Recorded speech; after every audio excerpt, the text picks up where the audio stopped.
দেশ রক্ষায় ইরানের সর্বত্রই চলছে প্রতিরোধের সাজ। পুরুষদের পাশাপাশি নারীরাও শিখছেন অস্ত্র চালনা আর যুদ্ধের রীতিনীতি।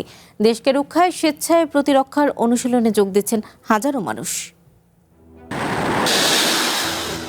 আমেরিকা ইসরায়েলের সাথে যুদ্ধ ইরানিদের সামনে এনেছে নতুন বাস্তবতা।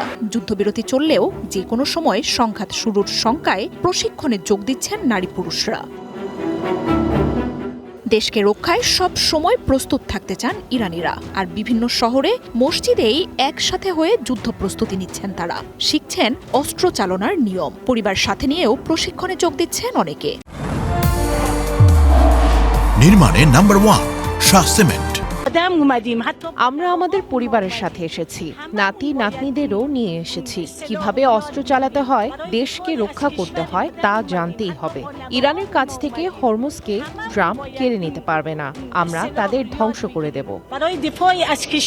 ইরানের রাষ্ট্রীয় টেলিভিশনে আহবাজ, কেরমান, বিজার, সিরাজ, জেহেদানের মতো শহরগুলোর মসজিদে জমায়েত দেখানো হয়, যেখানে দলীয় প্রশিক্ষণে যোগ দিচ্ছেন বহু মানুষ। আমাদের সবসময় যুদ্ধের জন্য প্রস্তুত থাকতে হবে। এই ট্রেনিংগুলো সত্যিই কার্যকর, আমাদের মনোবল আরও বাড়িয়ে দিচ্ছে।